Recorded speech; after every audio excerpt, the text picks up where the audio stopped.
to the Deerwood Realty Show. I'm John Shank, founder and managing broker of Deerwood Realty in St. Louis, Missouri. Well, you know what? Every once in a while, I look outside of my bubble and I want to see the world is like this wonderful place, and there's a marketplace for ideas, and everything works out well. We're always trying to move forward with humanity and make things better for everyone's life. And believe it or not, sometimes that revolves around money. And something I happened to find maybe a week ago that I've been kind of procrastinating on putting a video out for is something called a lower rate only adjustable mortgage, or a ratchet mortgage. Now, based on the response I got from OpenAI when I went to make a thumbnail for this video, you can't use the word ratchet. So if I get demonetized on YouTube as well, I'm not monetized anyway. If I get my video gets kind of blocked, it's because of the word ratchet. Apparently, you can't use the word ratchet when you're talking about home mortgages. Who knew, right? But I did ask my youngest stepdaughter if that was a bad word, and she said that it could be a bad thing. So it's not though. A mortgage, come on. Anyway, let's get to it. So I just want to go to the original.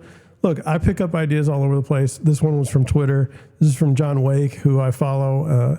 He's pretty sharp, and he puts out a lot of stuff that I think is interesting.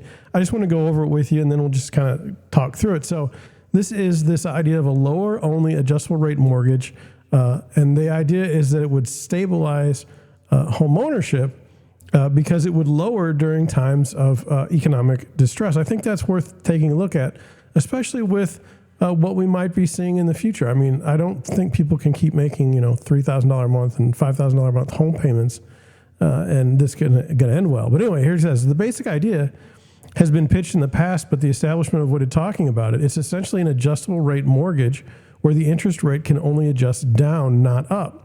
See also the ratchet mortgage idea here. So I have all of his sources and everything put together. I don't know. I don't want to spend like 2 hours on this. I just want to go over the idea. I want you to have it so that someday down the road, if you hear something about it, perhaps you can, be an advocate for it. At least tell your friends like, hey, this seems like a good idea. It says, whenever interest rates fall, your lower only adjustable rate mortgage payment automatically falls. But when interest rates rise, your mortgage payment doesn't. It's like automatic free refinancing whenever rates fall without the risks of having to pay more per month when interest rates rise, like with regular adjustable rate mortgages. Normal adjustable rate mortgages charge a lower interest rate than the fixed rate mortgage. These lower only adjustable rate mortgages would charge a higher interest rate than fixed rate mortgages, but would increase the financial stability of homeowners with these mortgages and that of the U.S. economy in general. So what are some of the benefits of this particular, I'm against adjustable rate mortgages, just for the record, just completely, because I saw what happened in 2007 and it was terrible. And I've never liked them because of that. So one thing is it's no negative equity trap. When the house prices and interest rates both fall a lot, like during the Great Recession, homeowners would not be caught with mortgages they could not refinance because the value of their homes had fallen too much.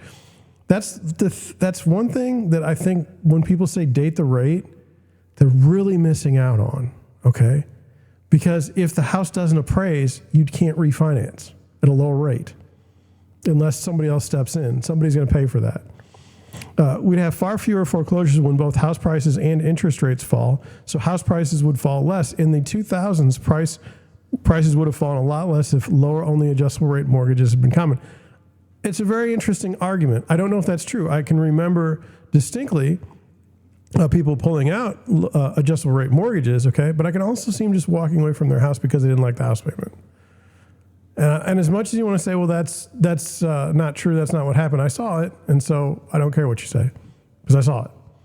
So I don't know that anytime, so much is made of you own a home and then you have all this equity when you didn't do anything in your house.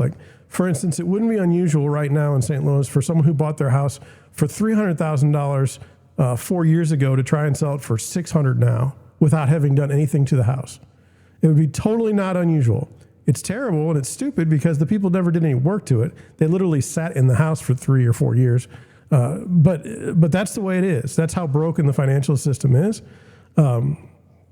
I don't know. I still think that if you like tell people like, oh, your house isn't worth as much as you're paying for it, you should leave, they'll leave. It's not a good thing. Automatic macroeconomic stabilizer. In addition, when the change would be a boon for economic stability. When the Fed lowers interest rates, it would have a much quicker and larger impact on the economy. There would not be such a huge lag from the time the Fed cuts rates to the time some homeowners refinance their fixed rate mortgages. U.S. recessions would be shorter and shallower. Is that a bad thing? No, I think that'd be a great thing. Less household debt. Lower only adjustable rate mortgages would also lower mortgage debt nationally. When they refinance, many homeowners take out cash or get a new 30-year mortgage, adding years of mortgage payments, or both.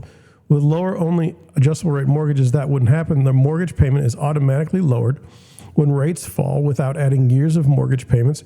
So U.S. mortgage debt would fall faster over time, which would also add to macroeconomic stability in shallower and shorter recessions.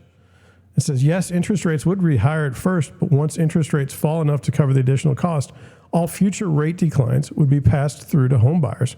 If we had converted to lower only adjustable rate mortgages in the 80s, mortgage rates wouldn't have fallen off at first. After that, lower only adjustable rate mortgages would have fallen for the next 30 years, and the Great Recession wouldn't have been great. And then he proposes, perhaps instead of using the typical first time home buyer tax credit program to help lower income first time buyers, we could create a safer mortgages and mortgages that don't drive up house prices like the tax credit programs do. It won't increase home sales in the short run, but it would increase the home ownership and household financial stability in the medium and long run. It says, what if the Fed only bought mortgage-backed securities backed by lower only adjustable rate mortgages? That would lower only adjustable rate mortgage rates, increase the number of those mortgages, and that would help stabilize the economy and help the Fed to meet its mandates. Now, okay, that's a lot. That's a lot.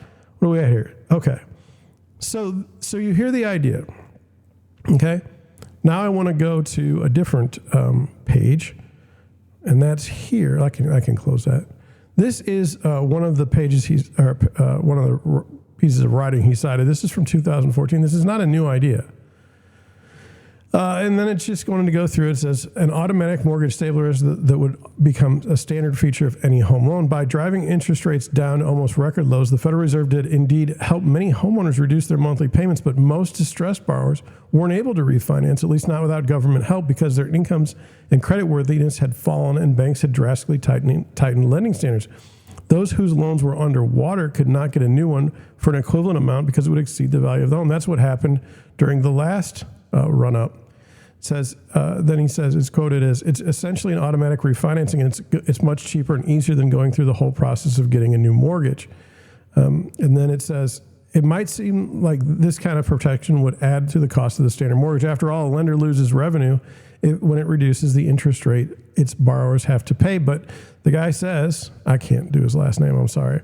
That doesn't have to be the case. In fact, it is possible that the automatic stabilizer could automatically reduce a bank's cost. The key reason is that investors in mortgages already price in the risk of lower rates. Banks and institutional investors know that many borrowers will refinance if interest rates drop significantly, so they already factored that potential cost in the price of a mortgage. So this is 2014. This is a talk that they gave at the Fed. And this is how does it benefit homeowners? Automatic savings when rates decline, no agonizing over when to refinance. There's no refinancing costs because refi costs can add up in conventional mortgages. And that's one spot where I think that the mortgage industry would be a little bit hesitant to go forward with this. You know, a refinance isn't free. That's a transaction, and a loan officer makes money off of that. I don't know that they're willing to just give up refinancing. That's a pretty sweet part of the business during some economic cycles. And then it wouldn't be subject to a refi credit check because you're not really refinancing, you're automatically just dropping it. You're just dropping it to the current rate. And it says consumer-friendly attributes should appeal to Congress and regulators. But we know that Congress doesn't do anything. And we know that regulators are even worse. So chances of this happening in my lifetime, not great. Not great. How lenders benefit: longer and more predictable profit stream. Well, everyone wants to make a profit, right? Less origination volatility. Customer stickiness. Facilitates cross-selling and other banking cross-selling other banking products, and can be funded with the ratchet bonds. Which, if I get downvoted for that particular thing, I hate the whole idea, basically. And I would say stronger words, but I'm on YouTube and all the other places, and I just don't think you need to hear me cursing today for you to have a good day. And then, so in summary, fixed-rate mortgages are problematic for the borrowers. Transaction costs from frequent refinancings add up, and declining credit precludes benefiting from lower rates, which is true. And for lenders, refinancing causes earnings volatility, and customer migration is common. Well, they sell their mortgages, so that's kind of their fault, right? They even sell the servicing at times. So the solution for borrowers, the refis are automatic and the credit check not required. And for lenders, a more durable customer relationships, which is weak. Let's be honest. Like you go to a lender that you can get the deal done with, for the most part. More cross-selling opportunities, lower origination volatility, and stable earnings. So that's it. And I mean, here's the other stuff, but it's not, doesn't really make a whole lot of sense to me. So we're not doing it. So anyway, let's go back here. Now look, I'm not the expert, right? I saw this idea, I thought it was interesting, and I wanted you to see it so that more people can see it. Now, look, if only 4 people watch my video today, or the rest of time, then I guess it's not going very far. But I did my part. So I do have a few questions that I was going to go over, and I'm just going to skip through a few of them because I don't want to have a super long video today. I just want to have something where you can say, hey, this guy had this idea, which I didn't. It's not my idea. This guy did this video on this thing. And maybe we should say, yeah, that's a good idea, or maybe it's a horrible idea. You should put it in the comments below. Okay, so how can lower only adjustable rate mortgages and ratchet mortgages provide financial stability to homeowners during economic downturns? Well, everyone's praying for, like right now, the rates to go down, but for the rates to go down, that means that there has to be some economic pain. Well, what if we could just lower that pain threshold a little bit? I think that would be a positive. So what are the primary benefits of these innovative mortgage types for lenders? Well, there's lower credit losses because you don't have to go through the whole foreclosure process, and there's less origination volatility. Right now, you're pricing in on a 30-year fixed rate. How many times do you think the market's going to go up? How many times do you think the market's going to go? What is the chance that your actual lender, what is the chance that that's actually going to work out for 30 years? There's so many people in St. Louis right now that have Boatman's Bank credit pulls. Boatman's Bank hasn't been around in 25 years minimum. Then it says, how could the implementation of these mortgage solutions impact the broader housing market and prevent future economic volatility? Well, we touched on it, but there's always going to be volatile times from the economy. I mean, if you think that, like, just in life, like, we're always going to have the same interest rate and everything, and we're always going to have, sub 4% unemployment. I mean, you're crazy. It's not going to happen. It's always how we respond to them that I'm fascinated by. But this could, perhaps if economic pain was coming, could blunt that just a little bit. And I don't think that's a bad idea. What challenges might arise in promoting and adopting lower only adjustable rate mortgages and ratchet mortgages among homeowners and lenders? Look, if I go to my lender tomorrow and I say, hey man, I need to get this buyer into a house, how are we going to do it? He says, well, there's 7,000 different lending programs. Okay. And he says, I don't even know them all, but I'll get back to you with the best solution. Okay. Well, that's great. But what I found is, look, if we can't get somebody pre-qualified up front or pre-approved, it's normally because they've got like a problem. Like maybe they shouldn't be buying a house right now. Okay. And maybe that's the wrong thing to say. Maybe that's negative, but it's just, I found that if I have to just jump through like 60,000 hoops just to get a pre-approval, it's probably not going to go well. It just probably isn't. So what I don't understand is if it's not a conventional mortgage, so there is no loan payoff. And look, I don't know that I believe that you should own a home always encumbered by debt. I actually don't believe that. I think you should look to pay off your mortgage as quickly as possible and be debt free. Not to the Dave Ramsey level, but just like, look, it's a lot of money out there every month. And while you could argue that you could make more money, in an index fund, prove it, do it. You do it, not some piece of paper that says, hey, I won after 30 years, because that's hindsight. It's just not as easy as people make it out to be. So it says, how do these mortgage types compare to traditional fixed rate and adjustable rate mortgages in terms of long-term financial planning? Well, with a fixed rate mortgage, you do know the payments and they can't go up. I mean, you'll get escrow and you'll get property tax that may go up, but I'm sorry, taxes and the other one, not escrow, but they're in your escrow. So anyway, they don't normally go up. Insurance, that's the other one. On the adjustable rate side, many take these when there is the belief that something will happen in the future to lower rates, and the problem occurs when the rates go higher unexpectedly. Look, there was affordability problems in 2005, 2006, 2007, and the lenders were saying, "Hey, just use an adjustable rate mortgage, date the rate." Well, they didn't reset the rate, and it turned into a big problem. So I'm not for that. So anyway, that's where I'm at. Now, you can know that the payments would go down on a lower, maybe. It depends on when you're born and when you get your mortgage. What steps can policymakers take to encourage the adoption of these mortgage innovations to enhance economic stability? Well, I've not heard anyone talk about this until this week. And obviously that paper we saw came out in 2014. The original reference is old. So it's not like it's moved the needle. It's not like these are solutions that are only interesting when people are when they're hurting. It's a hindsight thing. If everyone can get a mortgage right now at a decent rate, which nobody can because it's right around 7 right now, you don't have this discussion. But it's a good thing. It's a good thing, and we should talk more about it. And then it says, would a first-time homebuyer feel better knowing that their rate automatically reset to the lowest available? Yeah, absolutely.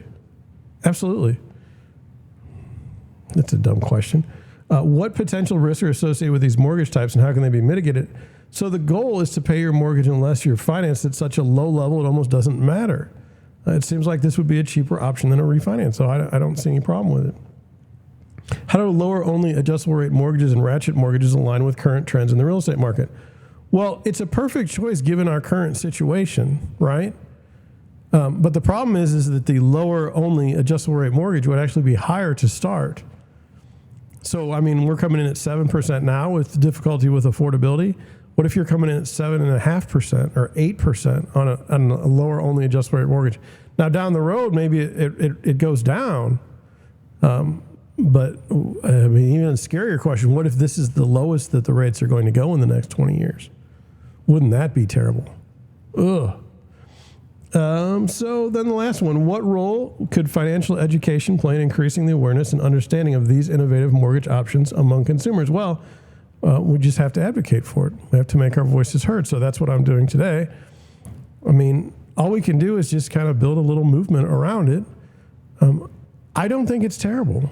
I think that an adjustable rate mortgage is terrible. I can't stand them. But if we have a lower only adjustable rate mortgage and you're just not going to pay your mortgage off, like that's not part of your financial planning, all right, so be it. Well, that's what I have for you today. Look, I'm not an expert on this, okay? I mean, it took me like 3 days just to have enough courage to put it out there. So if you know more about this topic and everything like that, by all means, put it in the comment section. I mean, that's fine. But with that, I'm going to leave you. Thank you for watching. Thank you for listening, and I'll catch you on the next one.